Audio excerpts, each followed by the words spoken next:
کیا عہد رفتہ کے غداروں میں سے کسی نے وہ کچھ کیا جو عمران خان کرتے آ رہے ہیں؟ کسی نے بھی اسلام آباد پر لشکر کشی نہیں کی، GHQ پر یلغار نہیں کی۔ عرفان صدیقی کا زبردست کالم۔ کالم نگار عرفان صدیقی نے اپنے تازہ کالم میں عمران خان کی سیاست پر تبصرہ کرتے ہوئے نواز شریف اور ماضی کی چند اہم ترین سیاسی شخصیات کی مثالیں پیش کی ہیں۔ وہ لکھتے ہیں کہ اصولی طور پر یہ بات 100% درست ہے کہ کسی کے چہرے پر ملک دشمنی یا غداری کی کالک تھوپنا انتہا درجے کی زیادتی بلکہ ظلم ہے۔ اس دلیل کو بھی جواز نہیں بنایا جا سکتا کہ خود عمران خان کس کس کو گلا پھاڑ پھاڑ کر میر جعفر اور میر صادق قرار دیتے اور کس کس طرح سیاسی حریفوں پر بغاوت اور غداری کے مقدمے بنواتے رہے۔ خود مجھ پر بننے والے کرایہ داری کیس کو تو ایک نظیر کی شکل حاصل ہو چکی ہے، لیکن کرایہ داری کے علاوہ مجھ پر اکتوبر 2020 میں بغاوت اور غداری کا ایک مقدمہ بھی قائم ہوا تھا۔ کوئی 1.5 درجن اور مسلم لیگی بھی FIR کا حصہ بنائے گئے تھے۔ جرم یہ تھا کہ ہم نے بیرون ملک بیٹھے نواز شریف نامی ایک اور غدار کی ویڈیو لنک کے ذریعے تقریر سنی تھی۔ اس سب کچھ کے باوجود ٹھوس شواہد کے بغیر خان صاحب کے قرض کی ادائیگی ان کی ٹیکسال میں ڈھلے سکوں میں نہیں کی جا سکتی۔ کالم نگار کے مطابق جارو کش مبصرین قرار دیتے ہیں کہ عمران خان کے ساتھ بھی وہی کچھ ہو رہا ہے جو حسین شہید سہروردی، محترمہ فاطمہ جناح،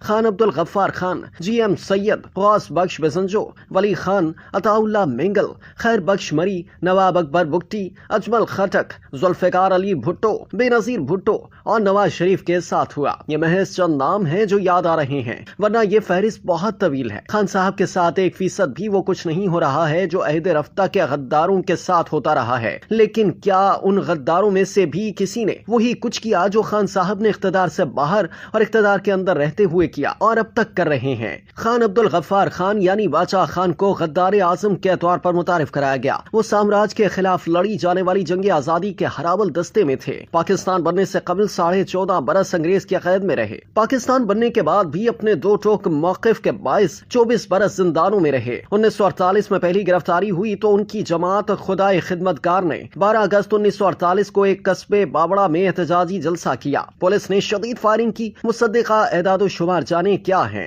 لیکن خدائے خدمتگاروں کے مطابق 600 سے زائد افراد لقمہ اجل ہو گئے۔ خان عبدالقیوم خان نے جوابی جلسہ کرتے ہوئے کہا کہ اسلحہ ختم نہ ہو جاتا تو ایک بھی شخص بچ کر نہ جاتا۔ یہ غدار ہیں، میں ان کا نام و نشان تک مٹا دوں گا۔ پورا صوبہ اشتعال کی آگ میں دھڑ دھڑ جلنے لگا، لیکن زندان سے غدار اعظم نے پیغام جاری کیا کہ میرا فلسفہ سیاست عدم تشدد ہے، خبردار کوئی ہتھیار نہیں اٹھائے گا۔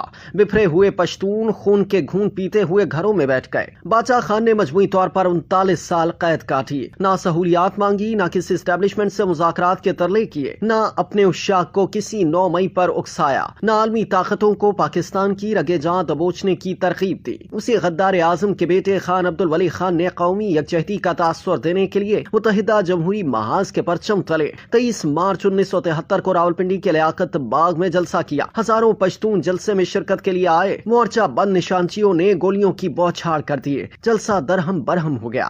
ولی خان درجن بھر لاشیں اٹھا کر واپس چلا گیا۔ اس نے گھر گھر جا کر رد عمل کا راستہ روکا اور فتنہ و فساد کی آگ نہ بھڑکنے دی۔ غداروں کی صف اول میں شامل ایک سرکردہ نام GM سید کا بھی ہے، جس نے سندھ کی بمبئی سے علیحدگی اور پاکستان میں شمولیت کے لیے مرکزی کردار ادا کیا۔ اس کی انقلابی دانش اور سندھو دیش کے تصور سے اختلاف کرنے والوں کی کمی نہ تھی، لیکن وہ جو بھی تھا کھلی کتاب تھا۔ بغیر کسی مقدمے، بغیر کسی عدالتی فیصلے 30 سال قید میں رہا۔ اس دن بھی قید میں تھا جس دن 91 برس کی عمر پا کر دنیا سے رخصت ہوا۔ عرفان صدیقی نے لکھا کہ کالم کی تنگ دامنی اجازت دیتی تو میں عہد رفتہ کے جید غداروں کے ساتھ ساتھ بے نظیر بھٹو شہید اور نواز شریف جیسے غداران وطن کی غداریوں کی داستان بھی بیان کرتا، جن کی روحیں اور جسم چھلنی کر دیے گئے، لیکن نہ انہوں نے پلٹ کر تیر برسانے والی کمی گاہوں کی طرف کوئی کنکر پھینکا، نہ یہ کہا کہ ہم نہیں تو بھلے پاکستان پر ایٹم بم گر جائے۔ ایک نیم غدار آصف علی زرداری کا ذکر بھی بے جانا ہوگا، جس نے محترمہ بے نظیر بھٹو کی شہادت پر پاکستان کھپے کا نعرہ لگا کر